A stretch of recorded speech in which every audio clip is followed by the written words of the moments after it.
So hello everyone, आज हम discuss करेंगे पेपर क्रोमेटोग्राफी के बारे में। Paper chromatography it is a type of chromatography. ठीक है, क्रोमेटोग्राफी का एक टाइप है। क्रोमेटोग्राफी के बारे में हमने पहले ही डिस्कस कर रखा है कि chromatography is use for the separation of component which are present in the mixture. ठीक है, मिक्सचर से कंपोनेंट को सेपरेट करते हैं। ठीक है, सपोज दैट क्या है, आपका कोई एक मिक्सचर है, प्लांट मान लो प्लांट एक्सट्रैक्ट है या प्लांट मिक्सचर है। ठीक है, तो मान लो ये रूट का कोई पार्ट है। रूट में आपको पता है बहुत सारे केमिकल्स होते हैं। ठीक है, तो उस केमिकल्स को एक एक करके आप कैसे सेपरेट करोगे। सो इसके लिए हम क्या यूज़ करते हैं, पेपर क्रोमेटोग्राफी। ठीक है, तो आपको पता चल गया होगा कि पेपर क्रोमेटोग्राफी का हम कहाँ पे यूज़ करते हैं। ठीक है, तो it is use for the component separation of component of mixture present in the any extract means होता है कि प्लांट मिक्सचर। ठीक है, तो कंपोनेंट को सेपरेशन में यूज़ करते हैं। Component more component move upward direction on paper. ठीक है, सो पेपर क्या होता है आपको पता है, it is the cut piece, it is looks like TLC. मैंने टीएलसी पहले लेक्चर डिस्कस कर रखा है टीएलसी का। तो इसमें कट करते हैं पेपर में, और यहाँ पे क्या करते हैं, बॉटम साइड एक हम क्या करते हैं, कैपिलरी ट्यूब से क्या लेते हैं, उस प्लांट मिक्सचर को यहाँ पे स्पॉट करते हैं। स्पॉट मतलब लगाते हैं। पहले आप क्या करोगे, बेस लाइन खींचोगे, यहाँ पे आप सेंटर में क्या करोगे, उस स्पॉट को इस पे हम पुटअप करेंगे। एंड यहाँ पे एक सॉल्वेंट फ्रंट लाइन खींचोगे, यहाँ तक आपको सॉल्वेंट क्या करना है, मूव कराना है। ठीक है, तो आप क्या करते हो, इसको एक जार लेते हो। किस तरह का जार लेते हो, ग्लास जार लेते हो, और उसमें क्या करते हो, एक इसको होल्ड करने वाला क्या लेते हो, ग्लास रॉड। ठीक है, इसकी हेल्प से हम क्या करते हैं, इसको होल्ड करते हैं, और नीचे आप क्या भर देते हो, सॉल्वेंट भर देते हो। ठीक है, सॉल्वेंट भरते हो। सॉल्वेंट का nature which depends on the nature of the component in the mixer. आपको पता होना चाहिए कि इस जो आप स्पॉट लगा रहे हो जिस मिक्सर का, इसमें कैसे हैं कंपोनेंट, पोलर है कि नॉन पोलर है। अगर पोलर है तो सेपरेट करने के लिए आप क्या यूज़ करोगे, पोलर सॉल्वेंट यूज़ करोगे। अगर नॉन पोलर है तो क्या यूज़ करोगे, नॉन पोलर सॉल्वेंट यूज़ करोगे। ठीक है ना, तो इसमें दो फेज। ठीक है, तो इस तरह से क्या होगा, जब सॉल्वेंट मूव करेगा तो इस स्पॉट को ऊपर की तरफ फॉरवर्ड डायरेक्शन में मूव कराएगा सॉल्वेंट। ठीक है, तो सॉल्वेंट हेल्प करता है स्पॉट को ऊपर मूव कराने में। जितने कंपोनेंट होंगे वो सेपरेट हो जाएंगे। सबका कंपोनेंट का पोलरिटी अलग अलग होता है, तो आपको स्पॉट अलग अलग मिल जाएंगे। ठीक है, सो ये है आपका पेपर क्रोमेटोग्राफी। ठीक है, तो इसमें 2 फेजेस है आपका। एक यूज होता है एक मोबाइल फेज, जिसको हम बोलते हैं सॉल्वेंट आप यूज़ करते हो, जो नीचे इसमें जैसे टीएलसी में आपने देखा था कि इसमें फिल करते हैं थोड़ा सा 5-10 ml सॉल्वेंट, तो उसको हम बोलते हैं मोबाइल फेज। स्टेशनरी फेज किसको बोलते हैं, जो आप पेपर लेते हो, और पेपर किससे बना होता है, सेलुलोज पेपर या हॉटस्पैन फिल्टर पेपर यूज़ करते हो, वो भी आपका सेलुलोज होता है। तो सेलुलोज यहाँ पे कैसा काम कर रहा है, स्टेशनरी फेज का काम कर रहा है। ठीक है, तो 2 फेजेज यूज होती हैं इसमें। सॉल्वेंट मोबाइल फेज, आप सॉल्वेंट लेते हो। सॉल्वेंट किस टाइप का हो सकता है, नॉन पोलर हो सकता है या पोलर हो सकता है। नॉन पोलर कौन से सॉल्वेंट होते हैं, जैसे हेक्सेन हो गया। पोलर कौन से होते हैं, जैसे chloroform, ethyl acetate, acetone, like that. ठीक है, तो ये सारे कैसे हैं, पोलर सॉल्वेंट है। So depending on the nature कैसा है आपके मिक्सचर का, उसके बेस पे हम यूज़ करते हैं मोबाइल फेज। इधर आप नॉन पोलर यूज़ करो या पोलर यूज़ कर सकते हो। ठीक है, अगर component suppose that non polar उसमें थोड़ा नेचर है, तो पोलर भी नेचर है, तो उसके लिए हम एक बाईफेजिक सोल्यूशन तैयार कर लेते हैं। जैसे हमने तैयार कर लिया 20% इथाइल एसीटेट। इसका ये मतलब होता है कि आपका इथाइल एसीटेट 20 ml है और 80 ml आपका नॉन पोलर कंपोनेंट है। ठीक है, तो इस तरह से हम बाइनरी सोल्यूशन का मिक्सचर तैयार कर लेते हैं, जो act as a mobile phase. ठीक है, उसको हम रन कराते हैं। ठीक है, डायनेमिक इसमें क्या होता है, dynamic differential migration takes place of component.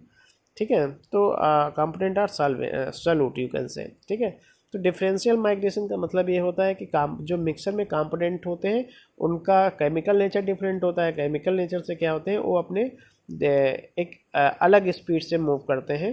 Filter आपका जो पेपर होता है उसके स्टेशनरी फेज पे। ठीक है, तो डिपेंडिंग ऑन द नेचर, जैसा सपोज दैट किसी का कम पोलरिटी का है, किसी का ज़्यादा पोलरिटी का है, तो वो अपने माइग्रेशन रेट उनका क्या हो जाता है, चेंज हो जाता है और अलग अलग हो जाते हैं यहाँ पे।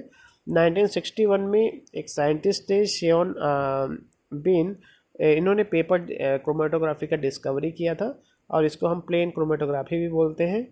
एनालिसिस ऑफ अननोन सब्सटेंस मतलब कहाँ पे यूज़ होता है, किसी भी मिक्सर में। सपोज दैट आपको कोई आपने किसी प्लांट का रूट ले आया, उसको ग्राइंड किया और आपको जानना है कि इसमें कितने केमिकल्स हैं, तो उससे क्या कर सकते हो आप, इससे पता कर सकते हो उसमें क्या आपको बैंड मिल जाएंगे डिफरेंट, तो सेपरेट होंगे तो आपको पता चल जाएगा जितने बैंड बने उतने उसमें केमिकल कंपोनेंट है या उसमें उतने कंपोनेंट हैं, ठीक है। तो एनालाइज कर सकते हो अननोन सब्सटेंसेस के। Flow of solvent help to movement of solute particles on paper, ठीक है। तो फ्लो ऑफ सॉल्वेंट क्या करता है, जो मोबाइल फेज हम लेते हैं इस मिक्सर को क्या करते हैं, मूवमेंट कराने में ऊपर, ठीक है, सेपरेशन में हेल्प करता है। और ये आपका वाट्समैन फिल्टर पेपर लैब में मेजरली यूज होता है, तो आप वाट्समैन फिल्टर पेपर ले सकते हो। 2 टाइप्स का होता है, पार्टीशन क्रोमेटोग्राफी और एडजॉर्प्शन क्रोमेटोग्राफी, ठीक है। तो पेपर 2 टाइप का होता है, पार्टीशन और एडजॉर्प्शन। मैथडोलॉजी कैसे आप इसको लैब में करोगे, तो उसके लिए हम क्रोमेटोग्राफिक पेपर की ज़रूरत होती है। स्पाइनस यहाँ पे ले लिया है मैंने, मान लो स्पाइनस आपको पता है, किसी प्लांट मटेरियल को भी यूज़ कर सकते हो यहाँ पे as a mixer. Length of the chromatography paper, ठीक है। तो यहाँ पे क्रोमेटोग्राफी पेपर की एक फिक्स लेंथ होती है कि हमें इतने सेंटीमीटर का पेपर कट करना है, ठीक है। तो सबसे पहले हमने यहाँ पे क्या कर लिया, पेपर कट कर लिया, स्पाइनस का एक मिक्सचर ले लिया और फिर क्या करेंगे, tips of the paper in triangle form. नीचे हम क्या करते हैं, ट्राइंगल फॉर्म का इस तरह से कट करते हैं, क्योंकि जब सॉल्वेंट मूव होगा तो अच्छे से मूवमेंट होगा उसका, ठीक है। फिर क्या करते हैं हम, pour appear 1 centimetre of the chromato solvent, ठीक है। 1 सेंटीमीटर पे सॉल्वेंट फ्रंट हो गया, एक बेस लाइन मैंने ड्रा किया और इसके सेंटर में मैंने स्पॉट लगा दिया। फिर क्या करते हैं, hang the paper in the jar close, इस तरह से हम हैंग करा लेते हैं, यहाँ पे इसको इस तरह से हैंग कराएंगे पेपर को, ठीक है। फिर उसको हम क्लोज कर देंगे ग्लास जार को, ठीक है। फिर क्या करेंगे, फिर हम सॉल्वेंट सिस्टम अंदर फिलअप करेंगे।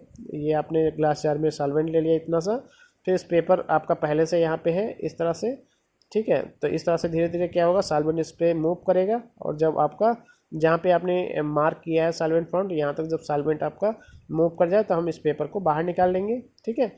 और वहाँ पे आप जब सपोज दैट आपको स्पॉट नहीं दिख रहे हैं तो क्या यूज़ करोगे, बहुत सारे स्टेन्स आते हैं, उसको स्प्रे करोगे पेपर पे तो सारे स्पॉट्स अपीयर हो जाएंगे। इस तरह से मान लो कोई प्रोटीन मिक्सचर है, उसके लिए हम डिफरेंट स्टेनिंग रिजेंट यूज़ करते हैं। जैसे पेपर क्रोमेटोग्राफ आपने कर लिया बट आपका प्रोटीन्स नहीं दिख रहा है पेपर पे, तो आप क्या करोगे, उस पर स्प्रे करोगे निन हाइड्रिन सोल्यूशन का, स्प्रेइंग एजेंट्स होते हैं।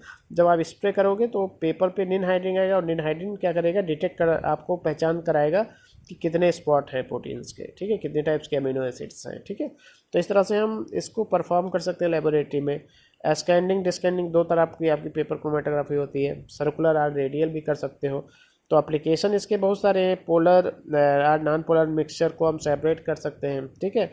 Separation of amino acid, biochemical separation, ठीक है। तो इस तरह से बहुत सारे इसके एप्लीकेशंस भी हैं, क्योंकि एप्लीकेशंस होने की वजह से ही इसका एक इम्पॉर्टेंस है। अगर एप्लीकेशन ही ना हो तो इसका कोई इम्पॉर्टेंस नहीं है। तो पेपर क्रोमेटोग्राफी सिमिलर है आपका थिन लेयर क्रोमेटोग्राफी के। तो जब भी आप थिन लेयर क्रोमेटोग्राफी पढ़िए तो उसमें आप डिफरेंस देखिए कहाँ है, डिफरेंस आपको बहुत रेयर मिलेगा इस पेपर क्रोमेटोग्राफी से। तो जब भी आप थिन लेयर पढ़ो तो आप पेपर पढ़िए, तो आपको पहचान में थोड़ा आपको हेल्प, बहुत ज़्यादा हेल्प मिलेगी, यू कैन से, ठीक है। तो इस तरह से आपका ये पेपर क्रोमेटोग्राफी हो गया, ठीक है। अगर वीडियो आपको पसंद आया हो तो प्लीज़ लाइक एंड सब्सक्राइब, ठीक है। अपने दोस्तों से शेयर करिए या सब्सक्राइब कराइए, ठीक है। और इस पर हम नेक्स्ट वीडियो आपका देखते हैं किस टॉपिक पे आपका, I think basic principles of organic chemistry पे नेक्स्ट लेक्चर आपका होगा, जो भी है।